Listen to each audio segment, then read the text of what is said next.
Hey everybody, Pastor Dan here. So a number of months ago, a good friend of mine who's a Catholic priest reached out to me and asked if I could perform a wedding for a couple from his parish. It's a great couple, really good relationship with the priest, active members of the church. Priest even endorsed the wedding, but due to some stipulations that the broader Catholic Church had some issues with, the bishop came down and told this friend of mine, sorry, you can't perform the wedding in a Catholic church. Why don't you reach out to some clergy colleagues from other traditions and see if they can do the wedding? And of course, I said yes, did the wedding, it went great. The couple lived happily ever after. The priest even came to the reception and had an awesome time. I tell this story though because it makes me think a little bit about how decisions get made in churches. Who's in charge in a church? How is power and leadership structured, and how does that power get shared and distributed?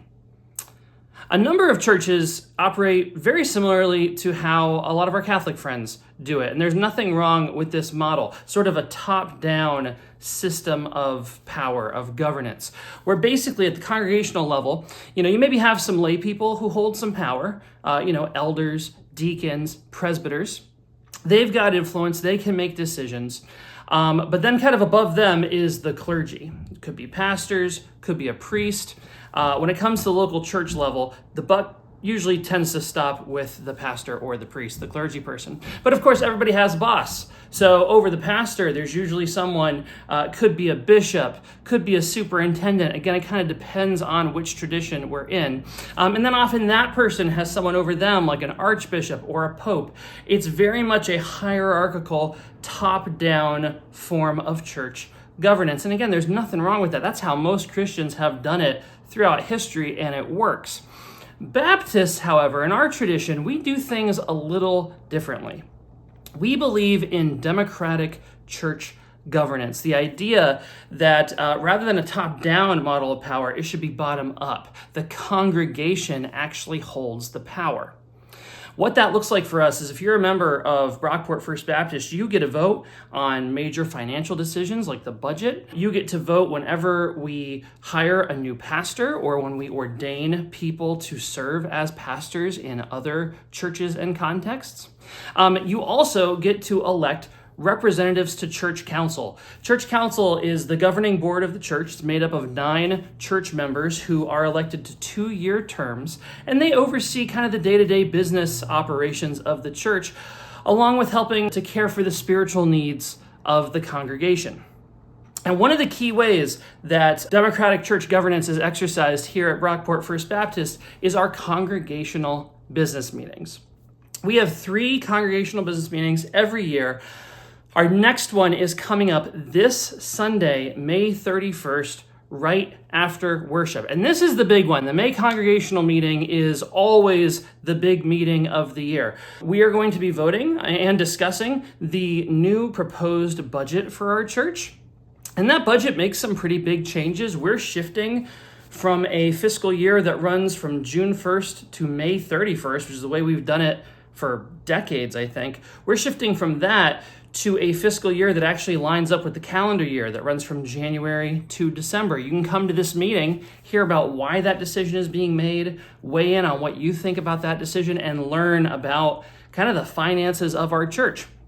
Also at this meeting, we are going to be voting on a new roster of church council members. And there's a lot of change over this year. A number of council members have come to the end of their terms. And a number of new first-time council members are nominated to serve on council. I believe 6 of the 9 council members are up for a vote this Sunday. We're also going to have a vote on a major update to our membership rolls, which our church clerk, Lori Way, has been working tirelessly on all year. So you're going to get to vote on that as well.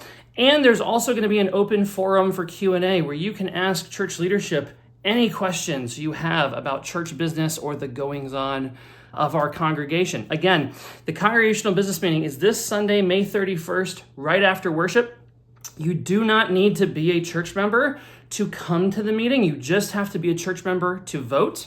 But everyone is welcome to be present at the meeting, to have your voice heard, to ask questions, to be part of the discussion, and to see how we conduct business. There's going to be childcare provided during the meeting because we really want our parents with young children to be able to come to the meeting and be part of the conversation. And the meeting will not last more than an hour. It should be significantly less than an hour. That's usually how these meetings go. Now, in the description of this video and on our church newsletter for this week, we have a couple of things for you to review ahead of the meeting. We've got the agenda for the meeting linked there. You should find it. We also have the proposed budget in the description of this video.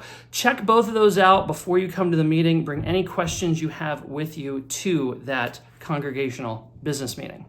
Also, just want to do a little plug in the church newsletter. If you scroll all the way down to the bottom where we always have weekly discipleship resources listed for you guys, we've embedded a video about how small church budgets work. It was a video that came across my YouTube feed in the last week or two.